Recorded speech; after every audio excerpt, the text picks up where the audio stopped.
சரவண ஜோதியே நமோ நம.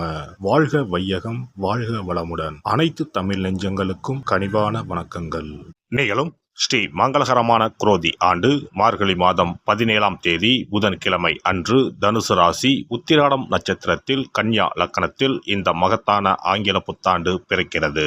இந்த வருட ஆரம்பத்தில் கிரக நிலைகள் என பார்த்தால் குரு பகவான் ரிஷபராசியில் வக்ர நிலையில் சஞ்சாரம் செய்கின்றார். கடகராசியில் செவ்வாய் பகவான் வக்ரம் மற்றும் நீச நிலையில் சஞ்சாரம் செய்கின்றார். கன்னி ராசியில் கேது பகவானின் சஞ்சாரமும், விருச்சிக ராசியில் புதன் பகவானின் சஞ்சாரமும், தனுசு ராசியில் சூரியன் மற்றும் சந்திர பகவானின் இணைவும் இருக்கும்.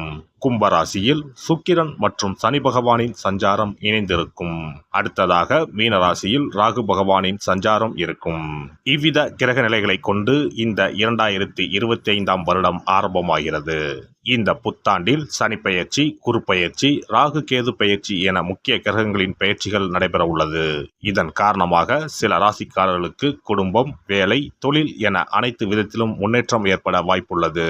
பிப்ரவரி 4ஆம் தேதி குரு பகவான் ரிஷபராசியில் வக்ர நிவர்த்தி அடைகிறார். மார்ச் 29ஆம் தேதி சனி பெயர்ச்சி நடைபெற உள்ளது.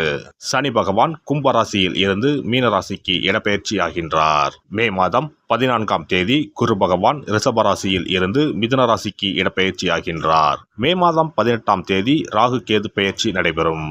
ராகு பகவான் கும்பராசிக்கும் கேது பகவான் சிம்மராசிக்கும் இடப்பெயர்ச்சி ஆகின்றனர். இந்த கிரக அமைப்பு மற்றும் பெயர்ச்சியினால் உங்கள் வாழ்வில் ஏற்பட போகும் சுபபலன் என்ன என்பதனையும், அசுப பலன் ஏற்படுமாயின் ராசிக்காரர்கள் செய்ய வேண்டிய பரிகாரம் என்ன, வழிபட வேண்டிய தெய்வம் யார் என்பதனை பற்றியும் விரிவாக காண்போம். பிறக்கப் போகும் இந்த ஆங்கில புத்தாண்டு உங்கள் வாழ்வில் வளமும் நலமும் செல்வ செழிப்பும் பெற்று வாழ்வில் உயரிய நிலையை அடைய எல்லாம் வல்ல எம்பெருமானை வேண்டி விரும்பி கேட்டுக்கொள்கிறேன். மகர ராசி அன்பர்களே, ராசிக்கு 3ஆம் வீட்டில் பயணம் செய்யும் ராகு பகவானால் புது தெம்புடன் செழிப்பான வாழ்க்கை அமையும். புது முயற்சிகள் யாவும் வெற்றி பெறும். தேவைகள் பூர்த்தியாகும். உங்களுடைய நீண்டகால கனவுகள், லட்சியங்கள் நிறைவேறும். பாக்கியஸ்தானத்தில் மோட்சத்தை கொடுக்கக்கூடிய கேது பகவானின் பயணம் இதுவரை தடைப்பட்டு நடக்காத காரியங்கள் அனைத்தையும் தடைகளை நீக்கி சுபமாக நடைபெறும். 2025ஆம் ஆண்டு மே மாதம் முதல் ராகு பகவான் குடும்பஸ்தானத்திற்கு வரப்போகிறார். பேசும் வார்த்தைகளில் கவனம் தேவை. வாக்கு கொடுத்து மாட்டிக்கொள்ளாதீர்கள். குரு பகவானின் பார்வை 2025ஆம் ஆண்டு மே மாதம் வரை கிடைப்பதால் திருமண சுபகாரியம் கைகூடும். மே மாதத்திற்கு பிறகு குரு பகவான் 6ஆம் வீட்டிற்கு செல்வதால் உடல் ஆரோக்கியத்தில் அக்கறை காட்டுவது அவசியம். நோய்கள் வெளிப்பட்டு குணமடையும். கடந்த 7.5 ஆண்டு காலமாக சனியால் ஏற்பட்ட சங்கடங்கள் விலகப் போகிறது. 7.5 சனி முடிவுக்கு வரப்போவதால் 2025ஆம் ஆண்டு மகிழ்ச்சி நிறைந்த ஆண்டாக மகர ராசிக்காரர்களுக்கு அமையப் போகிறது. 2025ஆம் ஆண்டு புத்தாண்டில் மகர ராசிக்காரர்களின் வாழ்க்கையில் புது ஒளி பிறக்கும். மார்ச் மாதத்திற்கு பின் சனி பகவான் பெயர்ச்சியால் 7.5 சனி விலக உள்ளது. இதன் காரணமாக உங்களின் செயலில் சிறப்பான முன்னேற்றமும் திருப்தியும் ஏற்படும். இந்த ஆண்டில் நீங்கள் நினைத்ததை விட அதிகமாக சம்பாதிக்க முடியும். மகாலட்சுமி தேவியின் அருளால் நீங்கள் கடன் தொல்லையிலிருந்து விடுபடுவீர்கள். அதிர்ஷ்டம் உங்களுக்கு சாதகமாக அமையும். உங்கள் வேலை மற்றும் தொழிலில் புதிய உயரங்களை எட்ட முடியும். வேலை தேடுபவர்களுக்கு நல்ல வாய்ப்புகள் அமையும். பெரிய நிறுவனத்தில் பெரிய பொறுப்பில் அமருவீர்கள். உங்கள் கனவு நிறைவேறும். முயற்சிக்கு ஏற்ப முன்னேற்றம் பிறக்கும். உறவுகளுடன் அனுசரித்து நடந்து கொள்வது நல்லது. சோம்பலால் சில செயல்களில் தாமதம் ஏற்படும். மறதி சார்ந்த பிரச்சனைகள் தோன்றி மறையும். எந்த சூழ்நிலையும் சமாளிக்கும் தன்னம்பிக்கை உண்டாகும். சுகபோக விஷயங்களில் நாட்டம் ஏற்படும். சமூக பணிகளில் இருப்பவர்களுக்கு செல்வாக்கு அதிகரிக்கும். உடன் பிறந்தவர்களின் மூலம் அனுகூலம் உண்டாகும். பலதரப்பட்ட மக்களின் தொடர்பு கிடைக்கும். வழக்கு சார்ந்த பணிகளில் எதிர்பார்ப்புகள் நிறைவேறும். வெளிவட்டாரத்தில் செல்வாக்கு அதிகரிக்கும். மனை சார்ந்த செயல்களில் ஆதாயம் உண்டாகும். குடும்ப உறுப்பினர்களின் ஒத்துழைப்பு கிடைக்கும். பயணங்களின் மூலம் புதிய அனுபவம் ஏற்படும். தொழில் நிமித்தமான புதிய சிந்தனைகள் உண்டாகும். அரசு தொடர்பான பணிகளில் கால தாமதம் ஏற்படும். உடல் ஆரோக்கியத்தை பொறுத்தவரை அவ்வப்போது சிறு சிறு இன்னல்கள் ஏற்பட்டு நீங்கும். சிந்தனையின் போக்கில் கவனம் தேவை. பழைய நினைவுகளால் ஒருவிதமான பதற்றம் ஏற்பட்டு நீங்கும். தியானம் மற்றும் சிறு அளவிலான உடற்பயிற்சிகளை மேற்கொள்ளவும். வாகன பழுதுகளை அவ்வப்போது சரி செய்து கொள்ளவும். பெண்களை பொறுத்தவரை சகோதரர் வழியில் மகிழ்ச்சியான செய்திகள் கிடைக்கும். சிறுதூர பயணங்களின் மூலம் புதிய அனுபவம் ஏற்படும். சுபகாரியம் தொடர்பான எண்ணங்கள் அலைச்சலுக்கு பின்பு கைகூடும். விலை உயர்ந்த பொருட்களில் கவனம் வேண்டும். நுட்பமான பணிகளை துரிதமாக செய்து முடிப்பீர்கள். செல்வ சேர்க்கை தொடர்பான எண்ணங்கள் கைகூடும். வியாபார பணிகளில் லாபகரமான வாய்ப்புகள் அமையும். மாணவர்களுக்கு விளையாட்டு தொடர்பான விஷயங்களில் புதிய அனுபவம் ஏற்படும். உயர்கல்வியில் சிறு சிறு குழப்பங்கள் தோன்றி மறையும். கணிதம் சார்ந்த விஷயங்களில் ஆர்வம் அதிகரிக்கும். நபர்களின் தன்மை அறிந்து நட்பு கொள்ளவும். மறதி தொடர்பான சிக்கல்கள் தோன்றி மறையும்.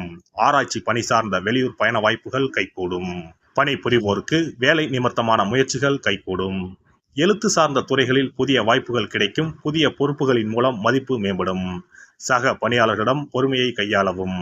மற்றவர்களை பற்றிய கருத்துக்களில் கவனம் வேண்டும். அறிமுக நபர்களிடம் தனிப்பட்ட விஷயங்களை பகிர்வதை தவிர்க்கவும். வெளியூர் பணி வாய்ப்புகளில் சிந்தித்து செயல்படவும். வியாபாரியை பொறுத்தவரை வியாபார பணிகளில் உழைப்புக்கு ஏற்ற லாபமும் முன்னேற்றமும் உண்டாகும். வேலையாட்களிடம் அனுசரித்து செல்வதன் மூலம் ஒத்துழைப்பு அதிகரிக்கும். வர்த்தகம் தொடர்பான பணிகளில் ஆலோசனை வேண்டும். கூட்டாளிகளின் எண்ணங்களை புரிந்து செயல்படுவீர்கள். கூட்டாளிகளிடம் பொறுமையை கடைபிடிப்பது நல்லது. அரசு தொடர்பான பணிகளில் சூழ்நிலைக்கு ஏற்ப செயல்படவும். கலைஞர்கள் கலை சார்ந்த துறையில் புதுவிதமான மாற்றங்களை செய்வீர்கள். வாழ்க்கை துணைவரின் எண்ணங்களை புரிந்து அதன்படி நடந்து கொள்வீர்கள். அரசு வழியில் சில உதவிகள் கிடைக்கும். காரசாரமான பேச்சுவார்த்தைகளை குறைத்துக் கொள்ளவும். வரவுக்கு ஏற்ப செலவுகள் உண்டாகும். ஆடம்பரமான சிந்தனைகளை குறைத்துக் கொள்வது நன்மையை தரும். பெருந்தன்மையான செயல்பாடுகளால் உங்களின் மதிப்பு கூடும். அரசியல்வாதிகளை பொறுத்தவரை சாதுரியமான பேச்சுக்களின் மூலம் புதிய மாற்றங்களை உருவாக்குவீர்கள். பலதரப்பட்ட மக்களின் அறிமுகம் கிடைக்கும். திறமைக்கு ஏற்ப செல்வாக்கும் பாராட்டுகளும் அதிகரிக்கும். எதிராக இருப்பவர்களை அறிந்து கொள்வீர்கள். வழக்கு பணிகளில் சில மாற்றமான சூழல் ஏற்படும்.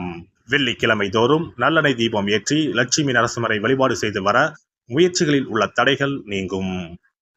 சிறப்பு தொகுப்பு 2025ஆம் ஆண்டு சிறப்பாக அமைய புத்தாண்டு அன்று இதை மட்டும் செய்தால் போதும். 2025ஆம் ஆண்டு புத்தாண்டை வரவேற்க அனைவரும் ஆவலாக காத்திருக்கிறோம். ஆனால் அதற்கு முன்பு 2024ஆம் ஆண்டிற்கு நன்றி சொல்லி விடை கொடுப்பதும் மிகவும் முக்கியமானதாகும். இந்த ஆண்டில் கிடைத்த நல்ல விஷயங்களுக்கு நன்றி சொல்வதுடன் கிடைக்காமல் போன விஷயங்களுக்கும் சேர்த்து நன்றி சொல்ல வேண்டும். இதனால் பிறக்கப் போகும் புதிய ஆண்டில் அவைகள் இன்னும் சிறப்பாக நமக்கு நடப்பதற்கு வழிவகுக்கும். 2025ஆம் ஆண்டிற்கான காலண்டர் வாங்குவதற்கு முன் அதில் வேறு எந்த நிறுவனத்தின் பெயரோ எதுவும் இல்லாததாக பார்த்து வாங்கி வீட்டில் வைக்க வேண்டும். குறிப்பாக மகாலட்சுமி வராகி அம்மன் படத்துடன் இருக்கும் காலண்டரை வாங்கி வீட்டில் வைப்பது நல்லது. இது தவிர புத்தாண்டு நாளன்று எந்த மாதிரி விஷயங்களை செய்தால் வரப்போகும் ஆண்டு நமக்கு சிறப்பான ஆண்டாக அமையும் என்பதை நாம் தெரிந்து கொள்ளலாம். ஒவ்வொரு ஆண்டும் ஆங்கில புத்தாண்டோ அல்லது தமிழ் புத்தாண்டோ எதுவாக இருந்தாலும் சரி, பிறக்கப் போகும் புதிய ஆண்டு சிறப்பாக இருக்க வேண்டும். இந்த ஆண்டிலாவது நம்முடைய கஷ்டங்கள் தீர வேண்டும் அல்லது நினைத்த காரியம் கைகூட வேண்டும் என்று அனைவரும் நினைப்பதுண்டு. ஆண்டு முழுவதும் நல்லபடியாக அமைய புத்தாண்டு அன்று நாம் சில விஷயங்களை மேற்கொள்ள வேண்டியது ரொம்ப முக்கியம். இதனால் புதிய ஆண்டு உங்களுக்கு ஆரோக்கியம், சந்தோஷம், செல்வ வளம் நிறைந்த ஆண்டாக அமையும். புத்தாண்டு அன்று காலையில் எழுந்தவுடனேயே நாம் குளித்து விடுவோம்.